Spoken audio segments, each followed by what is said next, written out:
अब हम लोग नैतिक शिक्षा पढ़ेंगे।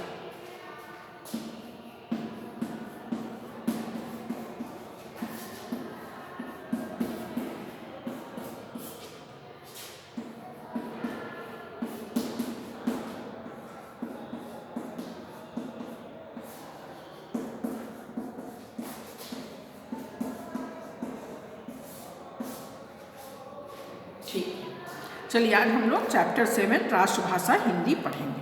देखो मैं आपको इसे समझा देती हूँ इस चैप्टर को, ठीक है।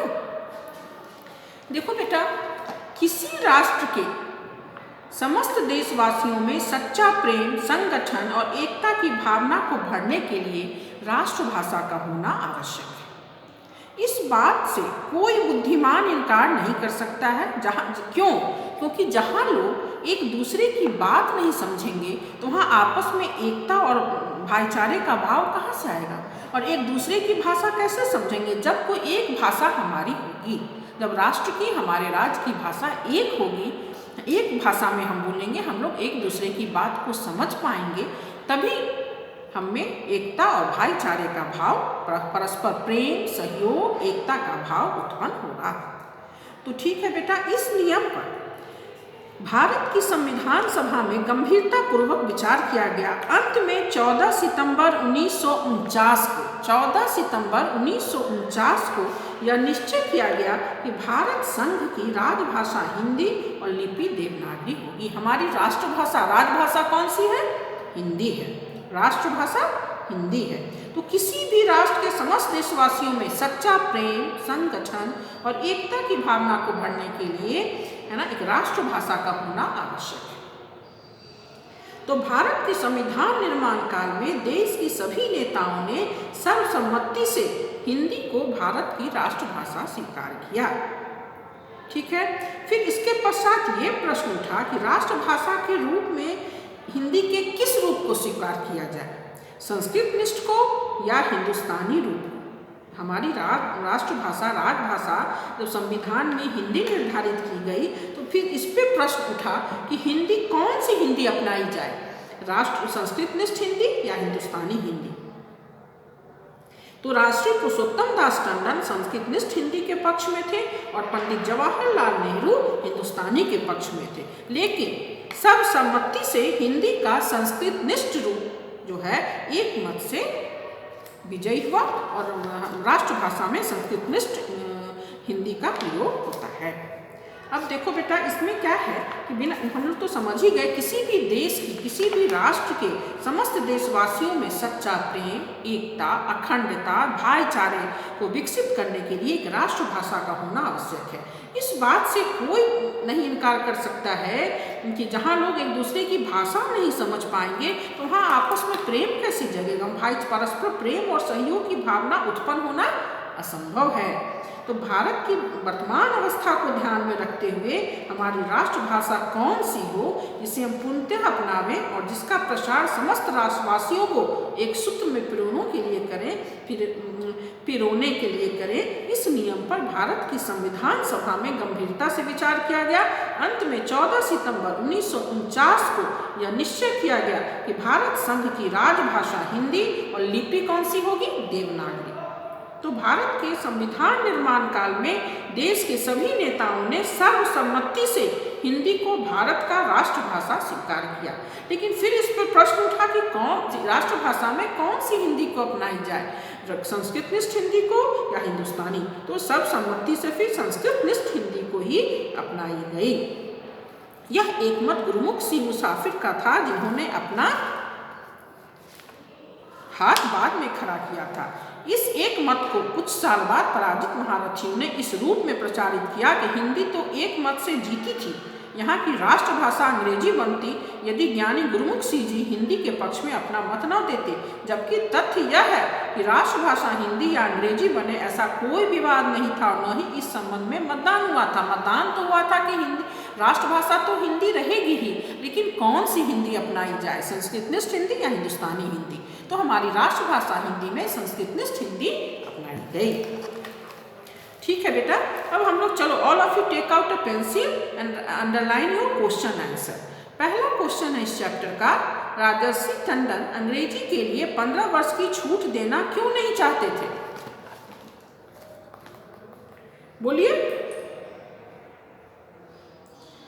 राजर्षि टंडन अंग्रेजी के लिए 15 वर्ष की छूट क्यों नहीं देना चाहते थे? तो देखिए see page number 24, all of you turn page number 24 and see paragraph number 2। Rajarshi Tandon अंग्रेजी को 15 वर्ष की छूट दिए जाने के पक्ष में नहीं थे। उन दिनों कांग्रेस पर उनकी पकड़ भी नेहरू जी से अधिक थी। नेहरू तो क्यों नहीं चाहते थे? क्योंकि वो बोलते थे कि यदि हम अंग्रेजी को 15 वर्ष की छूट देंगे तो फिर अंग्रेजी भाषा को वो एकदम अपनाना नहीं चाहते थे। वो नहीं चाहते थे किसी भी काम में अंग्रेजी भाषा का उपयोग किया जाए या अंग्रेजी की पढ़ाई हो। अंग्रेजी का विरोध करने के लिए राजर्षि टंडन ने अंग्रेजी को 15 वर्ष की छूट दिए जाने के पक्ष में नहीं थे। तो बेटा क्वेश्चन नंबर 1 का आंसर अब पेज नंबर 24 का सेकेंड पैराग्राफ से खोज के लिखेंगे। इसका मतलब यही है कि वो 15 वर्ष अंग्रेजी भाषा को मान्यता नहीं देना चाहते थे, अंग्रेजी भाषा को अपनाना नहीं चाहते थे, है ना। इसीलिए वो चाहते थे कि अंग्रेजी भाषा में 15 वर्ष की मैं छूट नहीं दूँ, क्योंकि वो चाहते हिंदी को पर भी उनका विशेष जोर था। क्वेश्चन नंबर 2 है, आज देश में हिंदी का जो स्थान प्राप्त है उसकी समीक्षा करें। इसे जानने के लिए आप पेज नंबर 26 का लास्ट लाइन से लेकर और पेज नंबर 27 का लास्ट लाइन, इस पर आप ध्यान देंगे। कहने के लिए हिंदी जो है राष्ट्रभाषा है, हमारी राजभाषा है, लेकिन फिर भी जो उसे स्थान मिलना चाहिए उतना स्थान, वैसा स्थान हिंदी को नहीं मिला है। राष्ट्रभाषा हिंदी हमारी है, किंतु उसे वह स्थान नहीं मिला या रहा जिसकी वह अधिकारिणी है। हिंदी जिसे बहुत से राजकाज में काम में हिंदी का प्रयोग नहीं किया जाता है, अंग्रेजी का किया जाता है। जबकि हमारी राजभाषा राष्ट्रभाषा हिंदी है तो इसका स्थान और ऊंचा इससे होना चाहिए। लेकिन फिर भी हिंदी भारतीयों की भावात्मक अभिव्यक्ति का एकमात्र माध्यम है। इसके अभाव में भारतीयता की अभिव्यक्ति हो ही नहीं सकती। यह भारत की आत्मा है। तो पेज नंबर 26 के लास्ट लाइन से लेकर पेज 27 के लास्ट लाइन तक आप इस क्वेश्चन नंबर 2 का आंसर देंगे। क्वेश्चन नंबर 3, गुरु गोविंद सिंह जी ने हिंदी के लिए क्या किया? तो देखिए बेटा पेज नंबर 25, पेज नंबर 25 का पैराग्राफ नंबर 1, ठीक है, कि गुरु गोविंद सिंह ने हिंदी के लिए क्या किया। तो देखो गुरु गोविंद सिंह सारे देश की स्वतंत्रता एवं अखंडता का स्वप्न संजोए हुए थे। वे इसी निमित्त शिवाजी के पुत्र संभाजी से मिलने दक्षिण गए थे। गुरु जी ने खालसा पंथ में दीक्षित होने वाले अपने अनुयायियों को जो जयघोष प्रदान किया वह सारे देश के विचार से हिंदी में था और आज भी हिंदी में ही लगाया जाता है। वाहे गुरु का खालसा, वाहे गुरु का फतह, गुरु की फतह, वाहे गुरु का खालसा, वाहे गुरु की फतह। तो गुरु गोविंद सिंह ने जो जयघोष प्रदान किया तो वो हिंदी में ही था। और गुरु जी का 10म ग्रंथ भी हिंदी में ही है। वो हिंदी में जो हिंदी के लिए इसलिए वो उनका 10म ग्रंथ भी उन्होंने हिंदी में लिखा। साथ में खालसा पंथ में दीक्षित होने के बाद जो जयघोष प्रदान किया जाता है उन्होंने वह हिंदी में ही लगाया। वाहे गुरु का खालसा, वाहे गुरु की फतह। क्वेश्चन नंबर 4 देखिए, महर्षि दयानंद से हिंदी अपनाने का आग्रह किसने किया? पेज 25 का पैराग्राफ नंबर 3 देखिए। पैराग्राफ नंबर 3 दिए कि महर्षि दयानंद को हिंदी अपनाने का आग्रह किसने किया था? केशव चंद्र ने किया था। तो आप लोग पेंसिल निकालिए और क्वेश्चन नंबर 4 का आंसर पेज नंबर 25 का पैराग्राफ नंबर 3 में देखिए। महर्षि दयानंद से हिंदी में बोलने तथा लिखने का अनुरोध बंगाल की राजधानी कलकत्ता में ब्रह्म समाज के नेता केशव चंद्र सेन ने किया था। तो दयानंद को हिंदी अपनाने का आग्रह केशव चंद्र, ब्रह्म समाज के नेता केशव चंद्र ने किया था। ये देखिए क्वेश्चन नंबर 4 का आंसर होगा पेज नंबर 25 का पैराग्राफ नंबर 4। अब देखिए, महात्मा गांधी ने बीबीसी को भारत के आज़ाद होने पर अपना संदेश प्रसारित करने के लिए क्यों नहीं दिया? तो ये आप लोग देखिए पेज नंबर 26 का पैराग्राफ नंबर 2। मेन इसका ये कहने का है कि महात्मा गांधी ने बीबीसी को भारत के आज़ाद होने पर अपना संदेश प्रसारित होने के लिए इसलिए नहीं दिया क्योंकि उस टाइम में बीबीसी पर जो संदेश प्रसारित होते थे वो अंग्रेजी में होते थे और महात्मा गांधी नहीं चाहते थे कि कोई भी संदेश अंग्रेजी में प्रसारित हो। उनका ध्येय था कि हमारी सारे संदेश, सारे न्यूज़, सारी पढ़ाई सब हिंदी में हो। तो आप इसका आंसर पेज नंबर 25 का पैराग्राफ नंबर 26 पैराग्राफ नंबर 2 में देखिए। देश के आज़ाद होने पर बीबीसी लंदन के अधिकारी गांधी जी से ऐसा संदेश लेने पहुंचे थे जिसे ये रेडियो पर सुना सके। उन दिनों तक बीबीसी हिंदी में प्रसारण नहीं देते थे। परिणाम यह हुआ कि गांधी जी ने कोई संदेश नहीं दिया। उन्हें यह कहकर लौटा दिया, दुनिया को भूल जाना चाहिए कि मैं अंग्रेजी जानता भी हूँ। गांधी जी तो कहा करते थे, यदि मेरे हाथ में देश की बागडोर होती तो आज ही विदेशी भाषा में शिक्षा का दिया जाना मैं बंद कर देता। सारे अध्यापकों को स्वदेशी भाषाएं अपनाने को मजबूर कर देता। जो आनाकानी करते उन्हें बर्खास्त कर देता। मैं पाठ्य पुस्तकों के तैयार किए जाने का इंतजार न करता। तो इसका मेन है कि महात्मा गांधी क्यों नहीं चाहते थे, क्योंकि बीबीसी उस समय तक हिंदी में प्रसारित नहीं होता था, अंग्रेजी में प्रसारित होता था और महात्मा गांधी नहीं चाहते थे कि कोई भी संदेश अंग्रेजी में प्रसारित हो। बोले मेरा बस चलता तो मैं अध्यापकों को इंग्लिश पढ़ाना बंद करा देता, पाठ्यक्रमों से अंग्रेजी हटा देता। उनकी इच्छा थी कि सिर्फ हिंदी भाषा को अपनाई जाए। ठीक है बेटा, अब हम लोग देखिए, हम लोग अब आते हैं पाठ 8 पे। ठीक है,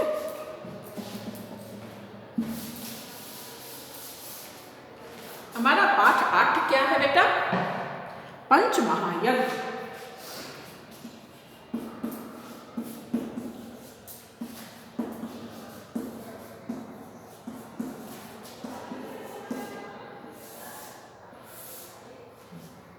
हमारा 8वां चैप्टर में पाठ है पंच महायज्ञ।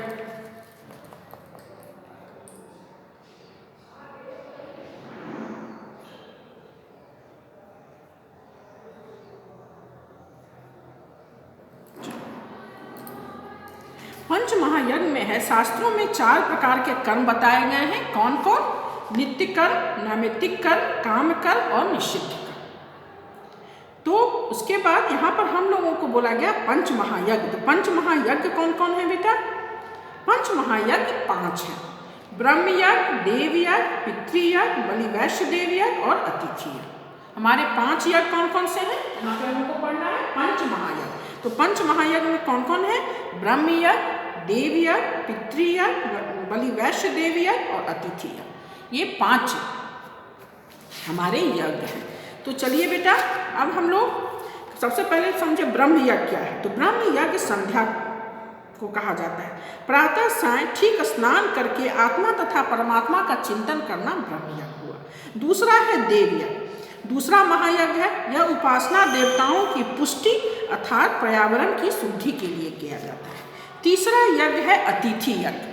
ठीक है, तो अतिथि यज्ञ जो है वो चौथा है। तीसरा पितृयज्ञ हो गया। हम लोगों का पहला यज्ञ हो गया ब्रह्म यज्ञ। दूसरा ब्रह्म यज्ञ हो गया संध्या, जो प्रातः सायं स्नान करके हम लोग आत्मा परमात्मा का चिंतन करना, ध्यान में बैठ जाना और ईश्वर को याद करना, वो हो गया ब्रह्म यज्ञ। देव यज्ञ हो गया, देवता के लिए किया जाता है या तथा पर्यावरण शुद्धि के लिए किया जाता है। तीसरा हो गया पितृयज्ञ। तीसरा महायज्ञ पितृयज्ञ है। इसका यह भी एक नित्य कर्म है। इसका अर्थ है माता पिता, सास ससुर, साधु महात्मा, गुरुजन एवं अन्य वृद्धजनों की सेवा करना, है ना। इससे उनको आशीर्वाद मिलता है, आशीर्वाद से सुख मिलता है और उन्नति होती है। मनुस्मृति में बेटा ये क्या कहा गया है सेवा के लिए? अभिवादन शीलस्य नित्यम वृद्धोपसेविना चत्वारि तस् वर्धन्ते आयुर्विद्या यशोबलम। अर्थात जो अभिवादनशील हैं और विधों की नित्य सेवा करता है उसके आयु, विद्या, यश और बल ये 4 चीजें बढ़ती है ना। महाभारत के भी युधिष्ठिर संवाद में युधिष्ठिर ने कहा है, वृद्धों की सेवा करने से मनुष्य आर बुद्धि वाला होता है। आर अर्थात श्रेष्ठ बुद्धि वाला होता है। चौथा है अतिथि यज्ञ, है ना। चौथा महायज्ञ का ये भी एक नित्य कर्म अतिथि यज्ञ है ना। अतिथि क्या होता है? अपरिचित के रूप के आपके घर में जो कोई आ जाए तो आप उसका सहर्ष स्वागत कीजिए, उसका सत्कार कीजिए, उसे खाने को दीजिए, उसे बैठने को दीजिए, रिस्पेक्ट दीजिए। ये हो गया अतिथि यज्ञ। बलि वैश्य देव यज्ञ। अतिथि यज्ञ के पश्चात पांचवा नित्य महायज्ञ कौन सा है? बलि वैश्य देव या भूत यज्ञ। इसका अर्थ है समस्त प्राणियों के कल्याण के लिए प्रयत्न करना, दान देना, सबके लिए प्रार्थना करना, स्वयं भोजन करने से पूर्व यज्ञ की अग्नि या रसोई के चूल्हे में नमकीन वस्तुओं को छोड़कर मीठा अन्न को वहाँ आहुति देना, चिड़ियों को दाना देना, चींटियों को आटा, चिड़ियों को चुग्गा, पानी आदि देकर सुखी बनाने का प्रयत्न को बलि वैश्य देव कहा जाता है। ठीक है बेटा, सी और हम लोग इसका अभ्यास कार्य देखेंगे। All of you take out a pencil and underline the question answer. Question number 1 है, 4 प्रकार के कर्म कौन कौन से हैं, उनके नाम और स्वरूप बताओ। तो आप पहला पेज नंबर 28 चैप्टर शुरू होता है, उसका पहले लाइन में ही देखिए, शास्त्रों में 4 प्रकार के कर्म बताए गए हैं, नित्य कर्म, नैमित्तिक कर्म, काम कर्म और निषिद्ध कर्म। तो पहला का आंसर हो जाएगा पेज नंबर 28 फर्स्ट 2 लाइन। दूसरा है 5 महायज्ञ कौन कौन से हैं, उनका संबंध किस प्रकार के कर्म से है। तो 5 महायज्ञ पेज नंबर 28 का सेकंड पैराग्राफ देखिए। 5 महायज्ञ है ब्रह्म यज्ञ, देव यज्ञ, पितृयज्ञ, बलि वैश्य देव यज्ञ और अतिथि यज्ञ। ये 5 यज्ञ और बोलता है संबंध किससे है। तो ब्रह्म यज्ञ का अर्थ है संध्या से, है ना। उसके बाद देव यज्ञ का संबंध किसका है? देवताओं की पुष्टि अर्थात पर्यावरण शुद्धि से है। उसके बाद तीसरे यज्ञ का संबंध किससे है? अतिथि को सेवा करना, अतिथि का सत्कार करना। चौथा है अतिथि और तीसरा है पितृयज्ञ। पितृ माने अपने से बड़ों बुजुर्गों की सेवा करना, उन्हें इज्जत देना, अपने माता पिता, गुरुजनों, सास ससुर या अन्य किसी भी वृद्धजनों को इज्जत और आदर देना, उन्हें सम्मान देना, पितृयज्ञ वो उसका संबंध है। और अतिथि के सत्कार करने से संबंध है। और बलि वैश्य देव यज्ञ जो है प्राणियों के कल्याण के लिए किया जाता है। समस्त प्राणियों के कल्याण के लिए जो दान दिया जाता है, प्रार्थना की जाती है, गरीबों को भोजन कराया जाता है, चिड़िया को दाना दिया जाता है, चींटियों को आटा दिया जाता है। तो ये बलि वैश्य देव प्राणियों से संबंधित है। इसका क्वेश्चन हो गया। अब क्वेश्चन नंबर 3, ब्रह्म यज्ञ से क्या अभिप्राय है। तो देखिए बेटा, ब्रह्म यज्ञ है ना, पेज नंबर 28 का लास्ट पैराग्राफ में ब्रह्म यज्ञ है। इसमें से खोज के फर्स्ट इधर का 3 लाइन और फिर पेज नंबर 29 का 3 लाइन, इसका आंसर हो जाएगा कि ब्रह्म यज्ञ का क्या अभिप्राय है। तो ब्रह्म यज्ञ का अर्थ है, अभिप्राय है संध्या, प्रातः से ठीक प्रकार से स्नान करके आत्मा तथा परमात्मा का चिंतन करना, ध्यान में बैठना, है ना, या ईश्वर के ओम अथवा किसी अन्य जाप का उसमें लीन होकर जप करना का संबंध हो गया ब्रह्म यज्ञ का। दूसरे फिर जो क्वेश्चन नंबर 4 पूछ रहा है, देव यज्ञ में अग्नि के कितने रूप हो जाते हैं। देव यज्ञ, दूसरा है देव यज्ञ। तो देखो सी पेज नंबर 30।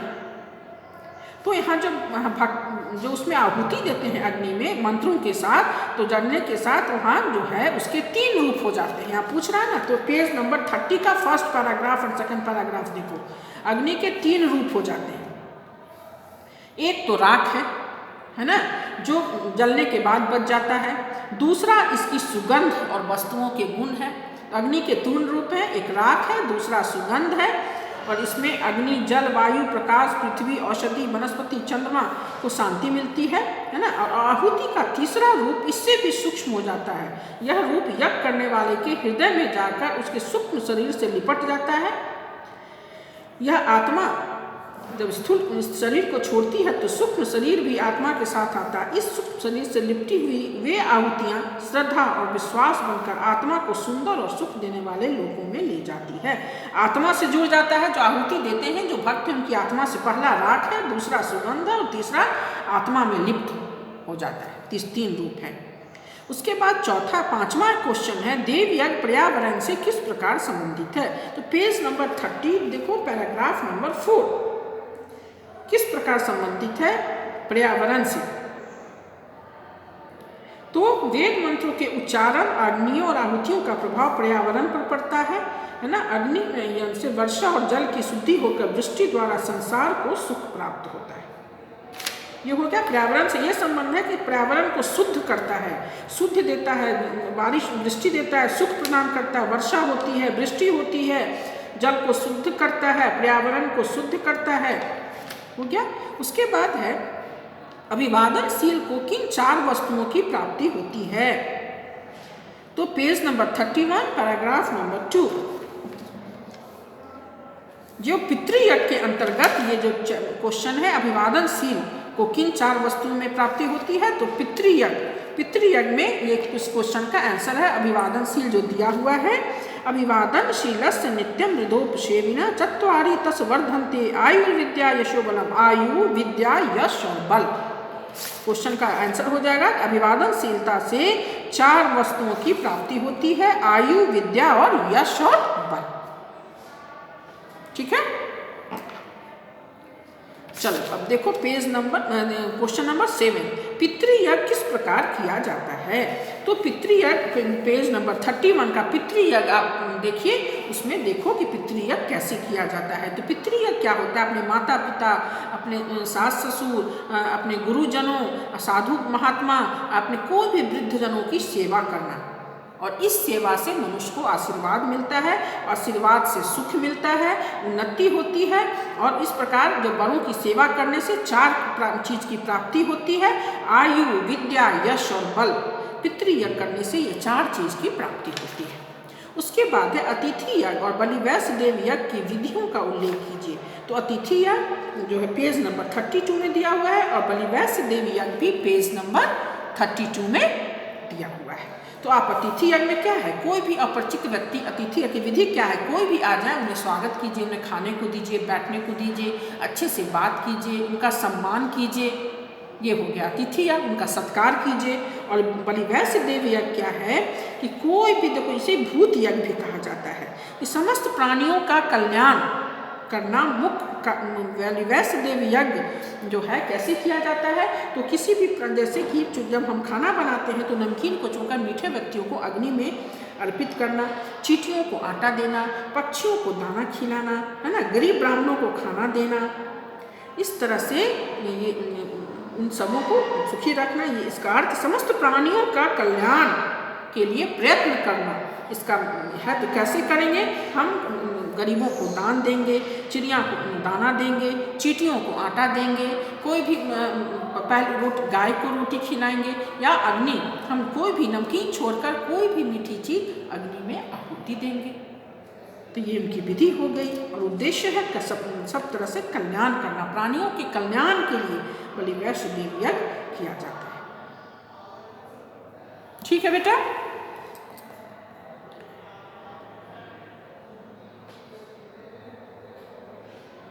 बहुत बच्चे निकल गए हैं, कम ही बच्चे इसमें। ठीक है। तो इस तरह से हम लोगों ने आज चैप्टर 7 और 8 डीएस का पढ़ा, और संस्कृत। ठीक है। तो आज हम लोगों ने चैप्टर 7 में हम लोगों ने क्या पढ़ा था बेटा, राष्ट्रभाषा हिंदी।